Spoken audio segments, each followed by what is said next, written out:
Welcome to the Husky Landscape. I'm Josh Schlactus alongside Jordan Rosenthal and Richard Prosser. And in this show, we're going to break down UConn basketball, but from the outside perspective, going over teams in the Big East and, of course, the AP Top 25. So let's just jump right into it. The AP poll updates for this week have come in, and UConn has moved up 3 spots to number 17 overall. Other notable placements include big competition that UConn has faced. Auburn, still ranked at number 1. Michigan State, of course, have fallen to 13. And then in the Big East, 5 total teams are represented. Villanova is up to 12. Providence is up to 15. Xavier remains at 21. And Marquette falls to 24. So, guys, let's jump right into it. What stands out most to you about the movement in the standings? For me, it has to be Providence, man. I mean, they are a team. They're on a roll. I understand that, but you're telling me that Providence is 3 spots behind Villanova? I don't see it. They're not in the same class. They really aren't. I mean, I guess you could say they haven't been here before because they really haven't.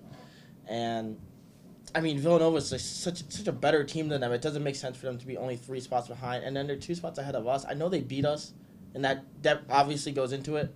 But I just don't see it with them. I see that, the chariot's going to turn into a pumpkin eventually, and they're gonna fall out. I think it might happen in the Big East tournament, but eventually I don't see them lasting. Yeah, they've deserved their ranking to this point, but I think you make a good point. It's whether they last or not. Exactly. Jordan? For me, what has stood out to me is the 5 big teams in the Big East. We've seen it the whole season now. They all just keep beating each other, getting wins against each other. This is going to happen for the rest of the season. They're going to keep moving up and down in the rankings. As for the most notable mover, it was this week's biggest mover for me, Kentucky. They got a big win against Kansas, finally getting recognition in the poll, and they have a really soft schedule the rest of the way. I think they should be looking for a number 1 seed at the end of March. Kentucky, a former blue blood, continues to impress in their dominant ways. Of course, you mentioned the Big East standings, and we're going to jump into that now because Huskies are in the Big East. And so we're going to break down the standings for you. You see Providence at the top with a 9-1 record, very impressive so far. Then Villanova. UConn comes in at number 3, even after that loss to Creighton last night. Marquette then at 4. Then Xavier, the final ranked team. But then Creighton coming in at 5-4 after their win at UConn. Then you have Seton Hall, Butler, St. John's, DePaul, and Georgetown. So, guys, we obviously have seen, the dominance of the Big East Big Five. Of course, you can kind of argue that Creighton's kind of pushing their way in there now. But point is, we have these 5 teams. Outside of them, what are the big storylines that you guys are looking at, Jordan? Well, just a few weeks prior, I think we would have been talking about the Big East's Big 6 with Seton Hall. They picked up some really nice wins early on in the season. But they've fallen off as late. And I think if they don't pick it up soon, they're going to be on the outside looking into the NCAA tournament. Yeah. All right, Richard? I totally agree with that. But for me, I mean, Marquette, their story is incredible. They lost everyone. They lost their coach.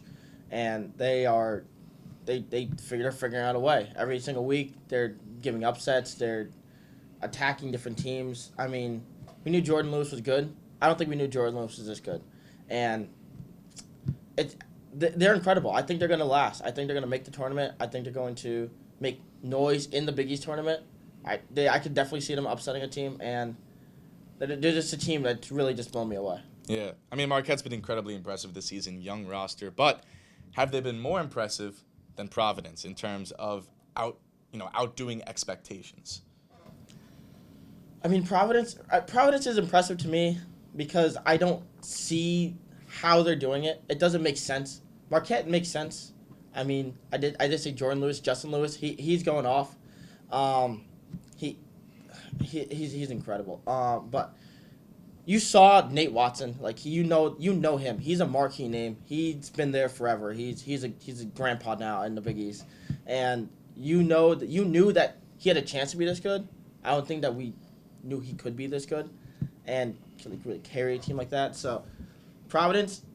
They had the structure to make it happen. I just don't. I mean, it's Providence, so we didn't think it was gonna happen. Yeah, and Jordan? For me, it's got to be Marquette. I'm not fully sold on Providence yet. I know they have the best record in the Big East. I know they have some really nice wins. And their whole season still seems kind of fluky to me. Marquette started off the season, had a rough start, and they picked up some really big wins of late, and they battle against teams the whole game. Yeah. I think you make a great point with Marquette. The thing about Marquette, they have 6 freshmen playing legitimate minutes in their roster. They also have Justin Lewis, one of their star players, as a sophomore. I mean, they have that veteran leadership in Daryl Morcell, but I think the youth of the roster, a first-year head coach, that's got to take it from me. Mm-hmm. But now we're going to move on to some big games over the past week. We're going to talk about Marquette and Providence because, well, Marquette went to Providence this week. Marquette made the matchup close but fell at the end. What was your biggest takeaway from the game? I mean, Providence needs to have that win. I mean, if they're going to be in the Elka teams, they're going to be in the upper echelon, they're going to be top 15 and above. I mean, they're really knocking on the door top 10 at this point. Even though I don't believe it, but I mean, they're winning, so you got to give the respect where it's due. They need to win that game at home. Yeah. If you watched the end of this game, you should have seen that Marquette should have at least sent this game to overtime, if not won the game outright. Marquette blew them out early in the season. I'm still not sold on Providence. Yeah, Providence, obviously, their resume speaks for itself. They've been so good against good competition, but they also have one of the highest KenPom luck factors in history. I'm not saying anything bad about Providence here because we're about to go into another win they just had against a different team, but it kind of goes to show, like, is this sustainable? So I guess we're going to go into game 2, Providence versus St. John's, Jordan's favorite Big East team, aside from UConn. I'm putting it out there. But, you know, preseason expectations were high for the Johnnies this year, and they kind of haven't lived up to it specifically in Big East play. They made a game close against UConn, but they ended up falling that one. Does St. John's have it in them to turn things around and make a run for the tournament? If by tournament you mean the NIT tournament, yes. St. John's has no size. They have no shooting. They just can't hang with the big teams in the Big East. They can't get the quad one wins necessary. They have a path. They have a road. Georgetown showed us last year. They got to win the Big East tournament. And honestly, no one saw Georgetown doing it last year, and no one sees St. John's. They're in a rut. You know, they like you said, no size. They have Julian Champagny, and that kid's special, man. He is the best scorer in the Big East in my eyes. He really is. And when you have the best player and best scorer in the Big East, winning the Big East tournament becomes a little bit more reasonable. You always have a chance with him on the court. You do. And it's going to be tough. It's not going to be an easy road, but they have a path to make it, and they just have to win the tournament. I mean, honestly, it doesn't matter until they get to the Big East tournament at this point. They're not going to establish the amount of wins that's necessary to have a resume that's going to let them get in the tournament, so they have to win the Big East. Yeah. All right, so we're going to go to an AP Top 25 matchup against teams ranked around UConn. UConn, of course, the 17th ranking. But, of course, Kansas at number 10 visited Iowa State number 20 last night, and they beat them. And, you know, the Big 12 is obviously an incredible conference this year. They have a ton of good teams that are playing 5 AP Top 25 teams similar to the Big East and Big 10. But, of course, you know, Iowa State, they had a really good start to their season. They were undefeated for a while, and they are now 3-6 in Big 12 play. Do you think this is a situation, Jordan, where they're going to be cannibalized by their own conference? I don't fully think so. They still only have 2 losses to unranked teams, both teams being teams I feel are like surefire locks to be in the NCAA tournament. I think if they just win the games they're supposed to the rest of the way and maybe pick up a big surprise win against Texas or Baylor, they'll be fine. Yeah. Richard? I mean, Iowa State, they were a great story. They really were. I mean, they were unranked for forever. But they were surprised, and no one saw this coming. And now they're falling off. And can they handle expectations now? Like, they were like, we're the underdogs. Now they're backpedaling. They don't know how to react. I mean, they lost to Kansas. Kansas is, they're Kansas. Come on. They're great. Even with their loss to Kentucky, they're still Kansas. They're one of the best teams in the nation, honestly.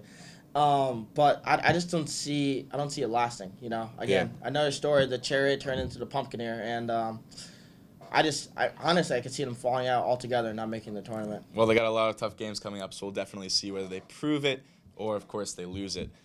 So we're going to talk now, instead of recapping big games, we're going to talk about the big games coming up within the next week. The first one actually being tonight, Villanova versus Marquette. Big East game.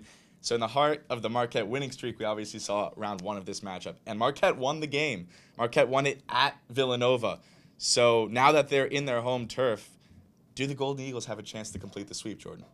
I don't think they do. It's very rare for a team to sweep Villanova in a season. I think Villanova gets their revenge here. I think the game's close, but I think the Wildcats pull out the win. All right, Richard? I have to agree with Jordan here. I mean, it's Villanova. Like they are a team that knows how to bounce back. They're kind of like what Gino says, you know?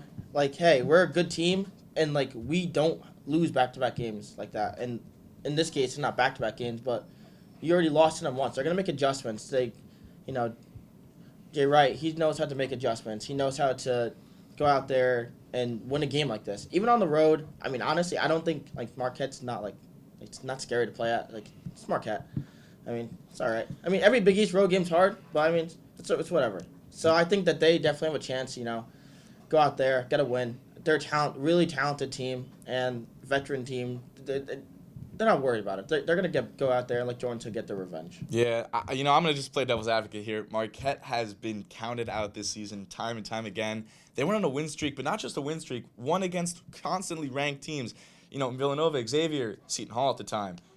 You look at this team. They're young, they're scrappy, they're fun. They got scores. They got Daryl Morcell, a great graduate transfer from Maryland, when we locked down James Bouknight last year in the tournament.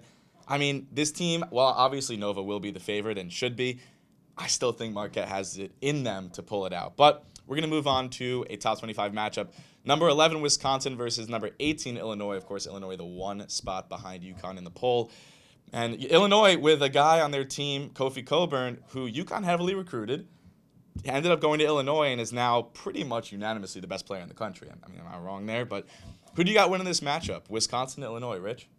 Illinois, I mean, they're just such a good team. They really are. And Kofi, he is, like you said, one of the best players in the nation. And, I mean, I think they're going to win this game, especially being at home. They're 9-2 at home, and their 2 home losses came to a team in Arizona and Purdue, in double overtime against Purdue at that. I mean, those are 2 tough games to lose at home. So they're winning at home. I mean, they're not going to lose that game at home. Jordan?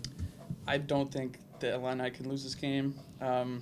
Most of their losses this season, they have not been at full strength. I think right here, Illinois shows the Big Ten that they're right back where they should be at the top of the conference. Of course, I mentioned Kofi Cockburn, but let's not forget Johnny Davis on Wisconsin, one of the nation's leading scorers. I mean, he's been a revelation this year as well. But, I think that this is a game that Illinois has to win if they want to kind of establish themselves at the top of that Big Ten conference. And now we're going to go to our last little segment. It's kind of a 2-part game here because Arizona, number 7 Arizona, will be facing UCLA tomorrow on Thursday, and then 19 USC on Sunday. It is on Sunday. So the top of the Pac-12 obviously has a lot of action coming up with those games. And these teams all have proven to be the real deal. UCLA started the season off high. Arizona has come out and dominated. USC has been a steady team throughout the season. Which team do you think will impress most this season, Jordan? Well, this conference is really close at the top. The top 3 teams all match up well against each other. I think this week Arizona sweeps their games against UCLA and USC. But I also think that USC matches up really well against UCLA for when they play later this season. I think if they squeak out like one or even get the sweep, UCLA will be sitting at 3rd in the conference. For me coming in, I feel like UCLA was just a team that rode the hype from last year. They went deep in the tournament. Everyone's like, oh, everyone's coming back. We're really good. And you've seen time and time again where like a couple players get hot in the tournament and then a team goes far. And I understand that.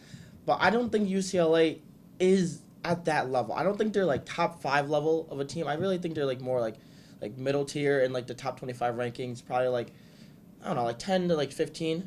I really don't think that they're like that great of a team. And then Arizona, I mean, they are just so athletic and like fun and explosive, and I think that they're the team to beat out west. They really are. Yeah, I mean, remember UCLA did beat teams like Villanova earlier this season. They definitely have some players that brought them to that Final Four run last year, but I do understand where you guys are coming from. I would say this would be kind of crazy if UCLA fell off like that. I mean, they're the number 3 ranking now, but Arizona, once again, incredible size on that team, incredible depth with their size and their wings and their forwards. Mathurin, I think that's how you pronounce his name, but he's been an All-American candidate for them. So, that's definitely good. And then USC has younger little Mobley, Isaiah Mobley. Evan's been dominating the NBA, but he's still really good for them. All right, well, that was Husky Landscape for you guys. We're here to bring you the best content within the Big East and the AP25 to show you what kind of landscape, Husky landscape, UConn is going to be playing in. So that's it. I'm Josh Schlactus alongside Jordan Rosenthal and Richard Prosser for UCTV Sports.